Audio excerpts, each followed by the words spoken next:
اجتہاد کیا گیا ہے۔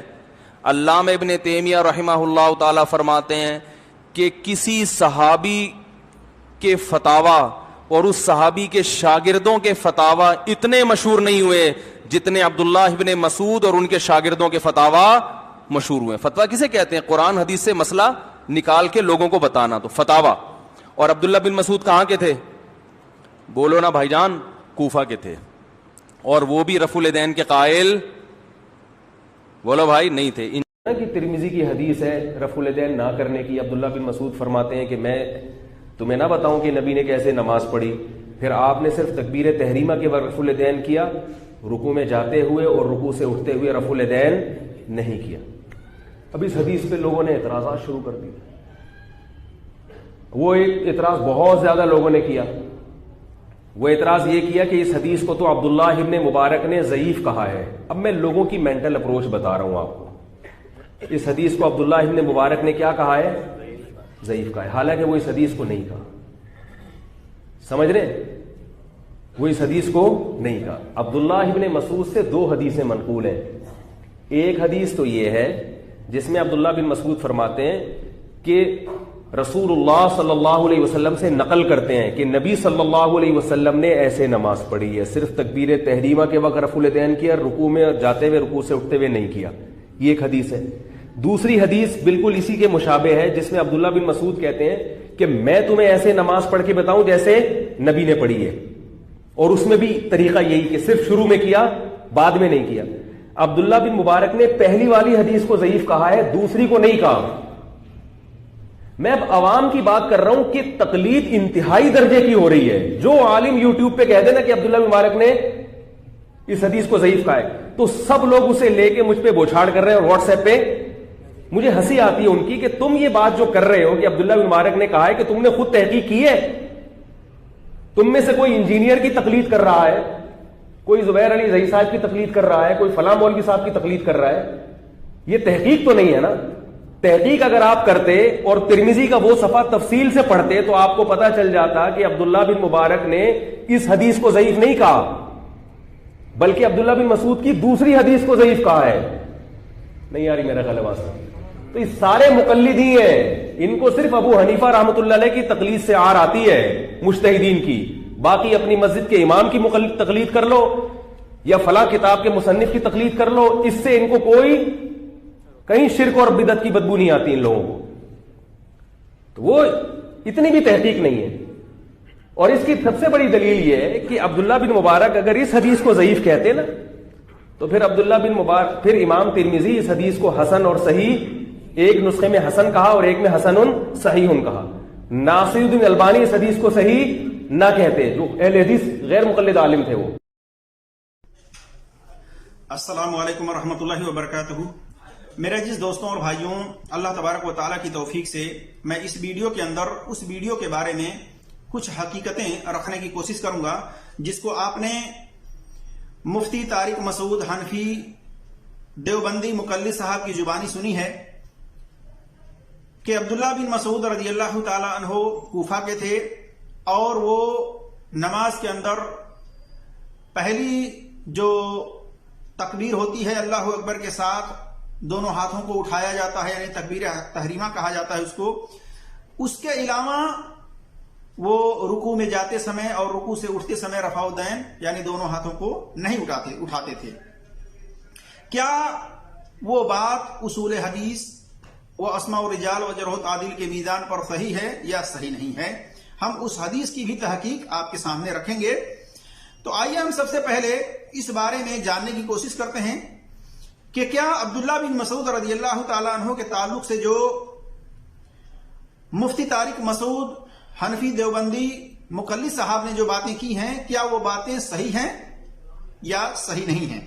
تو اس بارے میں دیکھیے، عبداللہ بن مسعود رضی اللہ تعالیٰ عنہ کے تعلق سے انہوں نے جو باتیں کی ہیں وہ درست نہیں ہیں۔ کیوں؟ کیونکہ عبداللہ بن مسعود رضی اللہ تعالیٰ عنہ یہ مکہ کے اندر طائف میں یہ پیدا ہوئے،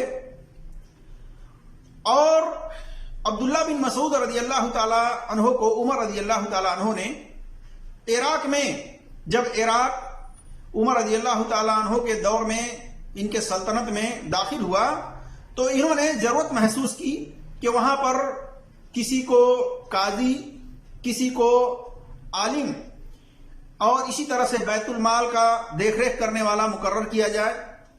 ان کو ایک عہدہ دے کر کے عمر رضی اللہ تعالیٰ عنہ نے یہ انتخاب کیا کہ عبداللہ بن مسعود رضی اللہ تعالیٰ عنہ کو عراق میں بھیجا جائے، کوفہ بھیجا جائے، تاکہ وہاں کے رہنے والوں کی وہ اصلاح بھی کر سکیں، ان کو دین کی تعلیم بھی دے سکیں، اور جو وہاں پر بیت المال ہے اس کی دیکھ ریکھ بھی، اس کی نگرانی بھی کر سکیں۔ تو وہاں پر انہوں نے ان کو قاضی بنا کر، معلم بنا کر، بیت المال کا دیکھ ریکھ کرنے والا بنا کر کے بھیجا، ایک عہدہ دے کر کے۔ اور عمر رضی اللہ تعالیٰ عنہ نے فرمان جاری کیا، اس میں الفاظ یہ بھی ہیں حمد و صلات کے بعد کہ میں تم لوگوں کی طرف عمار رضی اللہ تعالیٰ عنہ کو حاکم یعنی حکمران،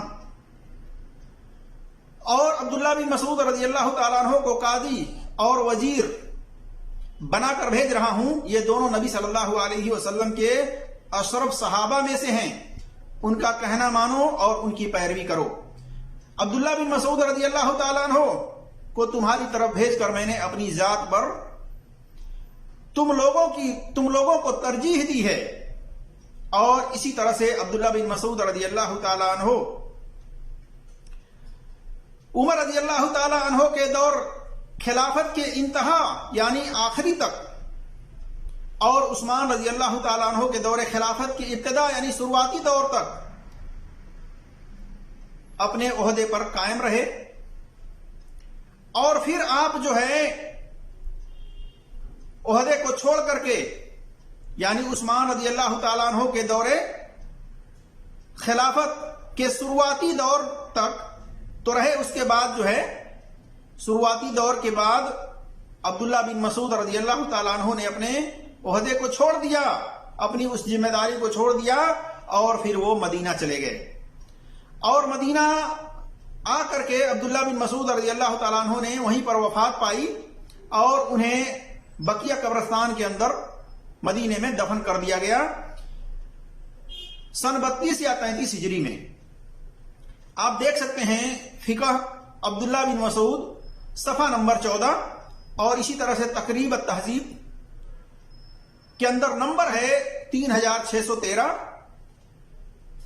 اور عمر رضی اللہ تعالیٰ عنہ کے تعلق سے یہ بھی ہے کہ عمر رضی اللہ تعالیٰ عنہ نماز کے اندر رکوع میں جاتے سمے اور رکوع سے اٹھتے سمے بھی رفع الدین کیا کرتے تھے، جیسا کہ نصب الرایا جلد نمبر 1 صفحہ نمبر 405 پر دیکھ سکتے ہیں صحیح سند کے ساتھ۔ تو اس سے پتا چلا میرے جس دوستوں اور بھائیوں کہ فقہ عبداللہ بن مسعود رضی اللہ تعالی عنہ کی جو ایک کتاب ہے جو اردو مترجم ہے اس سمے، اس کے اندر اس بات کی وضاحت ہے کہ عبداللہ بن مسعود رضی اللہ تعالیٰ عنہ کہاں پیدا ہوئے تھے؟ کوفہ میں نہیں، عراق میں نہیں۔ عراق کے اندر ایک کوفہ نامی شہر ہے، یعنی ایک شہر ہے، اس کا نام ہے کوفہ۔ تو عبداللہ بن مسعود رضی اللہ تعالیٰ عنہ کوفہ میں نہیں پیدا ہوئے تھے، بلکہ آپ مکہ میں طائف میں پیدا ہوئے تھے، اور عمر رضی اللہ تعالیٰ عنہ نے ان کو کچھ دنوں کے لیے اپنے دور خلافت میں انہیں وہاں پر ایک عہدہ دے کر کے بھیجا تھا، لوگوں کو دینی تعلیم دینے کے لیے، بیت المال کی رکھوالی کے لیے قاضی بنا کر کے، معلم بنا کر کے، ایک عالم بنا کر کے، عالم کی حیثیت سے انہوں نے وہاں پر بھیجا تھا تاکہ وہ لوگوں کو دین کی تعلیم بھی دیں اور اس طرح سے ایک عہدے پر وہ قائم رہے۔ کب تک کہ جب عثمان رضی اللہ تعالی عنہ کا دور خلافت شروعاتی دور جب آیا تو انہوں نے کیا کیا کہ وہاں سے اپنے عہدے کو چھوڑا اور مدینہ واپس چلے آئے، اور مدینہ آ کر کے آپ نے وفات پائی سن 32 یا 33 ہجری میں، اور وہیں بقیہ قبرستان میں دفن ہوئے۔ تو اس سے پتا چلتا ہے کہ عبداللہ بن مسعود رضی اللہ تعالیٰ عنہ یہ مکہ کے رہنے والے تھے، مکہ کی ان کی پیدائش تھی، طائف کی، اور وفات انہوں نے مدینہ میں پائی ہے، اور کوفہ میں وقتی طور کے لیے وہاں پر اپنے عہدے پر فائز رہے، قائم رہے۔ یہ کہنا کہ عبداللہ بن مسعود رضی اللہ تعالیٰ عنہ کوفہ کے تھے، یہ سراسر جھوٹ ہے میرے جس دوستوں اور بھائیوں۔ ایک آدمی کچھ وقت کے لیے اگر ہندوستان سے سعودی عرب آتا ہے اور پھر سعودی عرب سے ہندوستان کچھ پل رہنے کے بعد وہ چلا جاتا ہے، یہ نہیں کہا جاتا اس کو کہ یہ سعودی کا رہنے والا ہے، بلکہ جب بھی اس سے کوئی پوچھے گا اس کے بارے میں کسی سے، تو وہ یہی کہے گا کہ ہاں وہ تو ہندوستان کے رہنے والے ہیں، سعودی کا رہنے والا کوئی نہیں کہے گا۔ لہذا عبداللہ ان کا مفتی طارق مسعود صاحب کا یہ کہنا کہ عبداللہ بن مسعود رضی اللہ تعالیٰ عنہ کوفہ کے تھے، یہ سراسر غلط ہے میرے عزیز دوستوں اور بھائیوں، ان کی باتوں میں ذرہ برابر بھی سچائی نہیں ہے۔ اسی طرح سے دوسری بات کہ عبداللہ بن مسعود رضی اللہ تعالیٰ عنہ کے تعلق سے یہ فیمس کیا گیا، یہ مشہور کیا گیا اس حدیث کو لے کر کے کہ عبداللہ بن مسعود رضی اللہ تعالیٰ عنہ نے نماز پڑھی اور کہا کہ میں تم لوگوں کو رسول اللہ صلی اللہ علیہ وسلم کی نماز نہ بتلاؤں، تو انہوں نے نماز پڑھی عبداللہ بن مسعود رضی اللہ تعالیٰ عنہ نے، اور پھر کھڑے ہوئے اور پہلی بار اپنے دونوں ہاتھوں کو اٹھایا، پھر انہیں دوبارہ ایسا نہیں کیا۔ دیکھیے اس حدیث کے اندر دو باتیں ہیں۔ پہلی بات، یہ حدیث سنن نسائی کے اندر حدیث نمبر 1027 پر ہے، 1059 پر ہے، سنن ترمذی میں حدیث نمبر 257 ہے، سنن ابی داؤد میں حدیث نمبر 748 ہے، مسند احمد میں جلد نمبر 1 صفحہ نمبر 441 اور 388 وغیرہ پر ہے۔ اس حدیث کے اندر دو باتیں، ایک تو یہ حدیث دو طرح سے ہے۔ پہلی بات یہ کہ اس حدیث کے اندر رکوع کے اندر جاتے اور رکوع سے اٹھتے کے الفاظ نہیں ہیں، بلکہ پہلی بار تکبیر اللہ اکبر کہہ کر کے ہاتھوں کو اٹھانے کا ذکر ہے، اس کے بعد یہ ہے کہ ذکر نہیں ہے، اور یہ کہا گیا کہ اس کے بعد ہاتھوں کو نہیں اٹھاتے تھے۔ اس سے یہ ثابت نہیں ہوتا کہ رکوع میں جانے اور رکوع سے اٹھنے کے وقت جو رفع الدین کرنا ہے وہ تمام حدیثیں منسوخ ہو گئی ہیں، وہ تمام حدیثیں ریجیکٹ ہو گئی ہیں، کینسل ہو گئی ہیں، یہ کہنا درست نہیں ہے اس حدیث کے روح سے۔ اسی طرح سے اس حدیث کو شیخ البانی رحمۃ اللہ علیہ نے صحیح کہا ہے، امام ترمذی نے حسن کہا ہے، ابن حزم نے صحیح کہا ہے، لیکن ان لوگوں کا اس حدیث کو صحیح یا حسن کہنا درست نہیں ہے اصولی طور سے، کیونکہ اس حدیث کو امام بخاری رحمۃ اللہ علیہ نے، امام ابو حاتم رازی نے، امام احمد بن حنبل رحمۃ اللہ علیہ، امام شافعی رحمۃ اللہ علیہ، امام دارقطنی وغیرہ نے ضعیف قرار دیا ہے، کہا کہ یہ محفوظ نہیں ہے۔ اور اس کے اندر علت کیا ہے؟ اس کے اندر علت یہ ہے کہ سفیان ثوری مشہور مدلس ہیں، اور یہ روایت ساری کی ساری سند کے اندر ان کے الفاظ کے ساتھ بیان کر رہے ہیں، کسی سند کے اندر بھی سما کی صراحت نہیں ہے، تصریح نہیں ہے۔ امام عینی حنفی لکھتے ہیں سفیان ثوری مدلس راویوں میں سے ہیں، اور مدلس راوی کی انا سے حجت نہیں لی جاتی، یعنی ان کے ساتھ اگر وہ بیان کرے ان کے الفاظ کے ساتھ تو اس سے حجت نہیں لی جاتی، الا یہ کہ دوسری سند میں اس کا سما ثابت ہو جائے۔ دیکھیے عمدۃ القاری جلد نمبر 3 صفحہ نمبر 112 پر۔ اسی طرح سے بقیہ حوالہ آپ دیکھ سکتے ہیں سنن ترمذی حدیث نمبر 256 کے تحت، اور سنن دارقطنی میں جلد نمبر 1 صفحہ نمبر 393 وغیرہ میں۔ اور امام ترمذی کا حسن کہنا خود حنفی مذہب کی معتبر کتابوں میں لکھا ہے کہ امام ترمذی نے اپنی کتاب میں کتنی ہی موضوع، من گھڑت اور ضعیف سندوں والی حدیث کو حسن کہہ دیا ہے، جیسا کہ نصب الرایہ جلد نمبر 2 صفحہ نمبر 217 وغیرہ میں دیکھ سکتے ہیں۔ اور اسی سے پتہ چلا کہ حنفی علماء بھی امام ترمذی کی حسن کہنے پر اعتماد نہیں کرتے، اور پھر اگر اس کو صحیح مان بھی لیں تو اس سے کثیر تعداد میں متصل سند کے ساتھ رفع دین کرنے کی جو حدیثیں ہیں صراحت کے ساتھ کا منسوخ ہونا ثابت نہیں ہوتا، اور اگر اس حدیث کو لے کر رفع دین ترک کرنا ثابت ہوتا ہے تو عبداللہ بن مسعود رضی اللہ تعالیٰ عنہ رکوع میں اپنے دونوں ہاتھوں کو گھٹنوں پر نہیں رکھتے تھے، بلکہ اپنے دونوں ہاتھوں کو ملا کر کے گھٹنوں کے بیچ میں رکھتے تھے۔ اس حدیث کی وجہ سے حنفی حضرات کے ہاں رکوع میں گھٹنے پر ہاتھ رکھنے کی حدیث کو بھی منسوخ ماننا پڑے گا، کینسل ماننا پڑے گا۔ بہرحال یہ حدیث سند کے اعتبار سے ضعیف ہے، ثابت نہیں ہے ترک رفع دین کی۔ اور امام ترمذی کی جب حسن کردہ حدیث پر اعتماد نہیں کیا جا سکتا تو ان کے اس قول پر کیسے اعتماد کیا جا سکتا ہے؟ اسی طرح سے امام ترمذی حدیث نمبر 256 کے تحت رفع دین کرنے کے بارے میں کئی حوالہ نقل کرتے ہیں. اسی میں عبداللہ بن مبارک رحمۃ اللہ علیہ کا قول نقل کرتے ہیں کہ وہ کہتے ہیں جو اپنے دونوں ہاتھ اٹھاتے ہیں ان کی حدیث صحیح ہے. یعنی عبداللہ بن مبارک رحمۃ اللہ علیہ کہتے ہیں کہ جو لوگ نماز کے اندر رفع دین کرتے ہیں، دونوں ہاتھوں کو اٹھاتے ہیں، ان کی حدیث صحیح ہے. پھر انہوں نے بتدریج زہری سے روایت کی ہے. اور آگے امام ترمذی لکھتے ہیں اور ابن مسعود عبداللہ بن مسعود رضی اللہ تعالیٰ عنہ کی حدیث نبی صلی اللہ علیہ وسلم نے صرف پہلی مرتبہ اپنے دونوں ہاتھ اٹھائے والی ثابت نہیں ہے. دیکھیے ایک طرف تو یہ کہتے ہیں امام ترمذی رحمۃ اللہ علیہ کہ عبداللہ بن مسعود رضی اللہ تعالیٰ عنہ کی طرف جو یہ حدیث ہے کہ پہلی مرتبہ دونوں ہاتھوں کو اٹھاتے اس کے بعد نہیں اٹھاتے، کہتے ہیں یہ ثابت ہی نہیں ہے. اسی طرح سے ایک طرف یہ قول اور دوسری طرف امام ترمذی سنن ترمذی کے اندر حدیث نمبر 257 میں عبداللہ بن مسعود رضی اللہ تعالیٰ عنہ کی حدیث نقل کر کے لکھتے ہیں حدیث ابن مسعود حدیث حسن، کہ عبداللہ بن مسعود رضی اللہ تعالیٰ عنہ کی حدیث حسن ہے. اور آگے لکھتے ہیں صحابہ اور تابعین میں سے بہت سے اہل علم یہی کہتے ہیں اور یہی سفیان ثوری اور اہل کوفہ کا بھی قول ہے.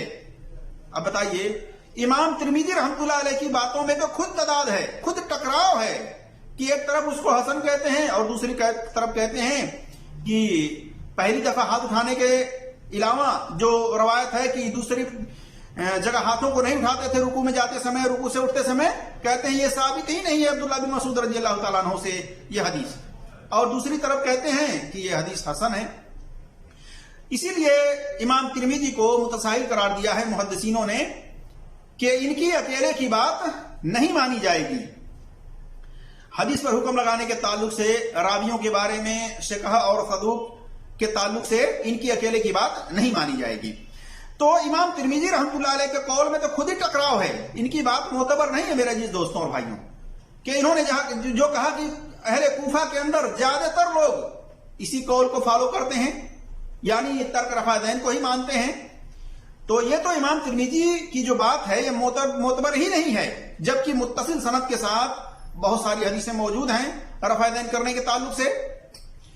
اسی طرح سے دوسری بات کہ عبداللہ بن مبارک رحمۃ اللہ علیہ اس حدیث کو صحیح کہتے ہیں جس میں دونوں ہاتھ اٹھانے کا ذکر ہے، یعنی رفع دین کرنے کی. اور یہ کہنا کہ سنن نسائی کی حدیث نمبر 1027 کی سند میں خود عبداللہ بن مبارک رحمۃ اللہ علیہ نے عن سفیان ثوری سے عبداللہ بن مسعود رضی اللہ تعالیٰ عنہ کی حدیث بیان کی ہے، اس کو ضعیف نہیں کہا ہے.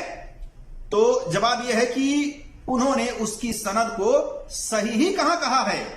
اور اگر اس کو وہ صحیح بھی کہتے تب بھی وہ سفیان ثوری کے مدلس اور روایت ان سے بیان کرنے کی وجہ سے ضعیف ہی ہوتی ہے، صحیح نہیں ہوتی ہے، حسن نہیں ہوتی ہے.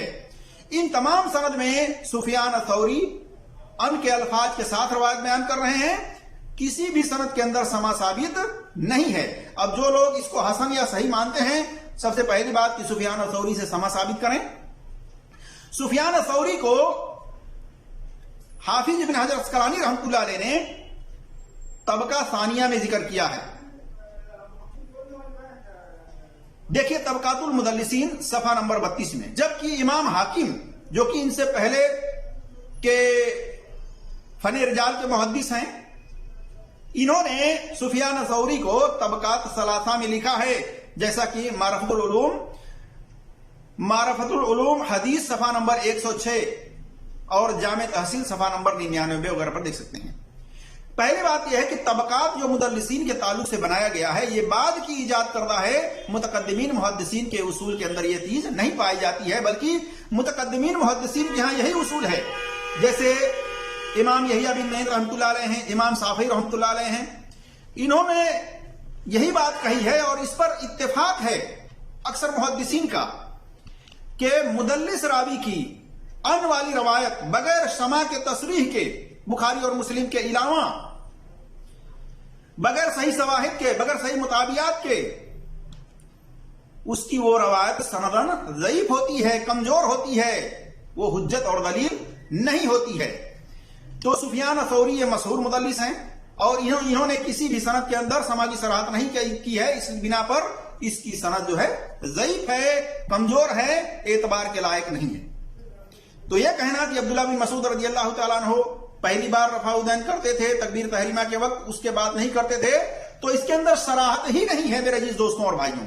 اور جن حدیثوں کے اندر صراحت موجود ہے، ہمیں چاہیے کہ اصولی طور سے ان حدیثوں پر عمل کرنے کی کوشش کریں، اور یہی اصول ہے کہ جس حدیث کے اندر صراحت نہیں ہے اور جس کے اندر صراحت موجود ہے اور وہ حدیثیں متصل سند کے ساتھ موجود ہیں، ہمیں چاہیے کہ اس صراحت والی حدیث پر عمل کریں، وہ دلیل ہے اور حجت ہے، نہ کہ بغیر صراحت والی، کہ اس کے اندر رکوع کا ذکر ہی نہیں ہے، کہ رکوع میں جاتے سمے یا رکوع سے اٹھتے سمے وہ رفع الدین نہیں کرتے تھے۔ اسی طرح سے میرے جی دوستوں اور بھائیوں، عبداللہ بن مسعود رضی اللہ تعالیٰ عنہ اور علی رضی اللہ تعالیٰ عنہ کے تعلق سے یہ روایت بیان کیا جاتا ہے کہ ان کے شاگردوں نے رفع الدین نماز کے اندر نہیں کیا ہے، جیسا کہ مصنف ابن ابی شیبہ میں حدیث نمبر 2446 وغیرہ میں ہے۔ تو دیکھیے اس کے اندر بھی کوئی صراحت نہیں ہے، نہ رکوع میں جانے کا ذکر ہے، نہ رکوع سے اٹھتے وقت رفع الدین کرنے کا ذکر ہے، تو اس میں بھی صراحت نہیں ہے، لہذا جو صراحت والی حدیث ہے اس پر عمل کیا جائے گا، اور جس کے اندر صراحت نہیں ہے اس پر عمل نہیں کیا جائے گا۔ اسی طرح سے میرے عزیز دوستوں اور بھائیوں، اس حدیث کو کہ علی رضی اللہ تعالیٰ عنہ نماز میں رفع الدین پہلی بار کرتے تھے، اس کے بعد دوبارہ نہیں کرتے تھے، اس میں بھی کوئی صراحت نہیں ہے۔ اور اس حدیث کو جو کہ مصنف ابن ابی شیبہ میں حدیث نمبر 2442 ہے، امام احمد بن حنبل رحمۃ اللہ علیہ، امام بخاری رحمۃ اللہ علیہ، امام شافعی رحمۃ اللہ علیہ نے اس کو ضعیف قرار دیا ہے اور کہا ولا یثبت، یہ ثابت ہی نہیں ہے علی رضی اللہ تعالیٰ عنہ سے۔ دیکھیے مسائل الاحمد جلد نمبر 1 صفحہ نمبر 243، البدر المنیر جلد نمبر 3 صفحہ نمبر 499، سنن کبریٰ للبیہقی جلد نمبر 2 صفحہ نمبر 81۔ تو دیکھیے اس کے اندر راوی تمام کے تمام ثقہ ہیں، لیکن یہ جو تعدیل ہے، یہ تعدیل کے اوپر مقدم ہے جرح مفسر۔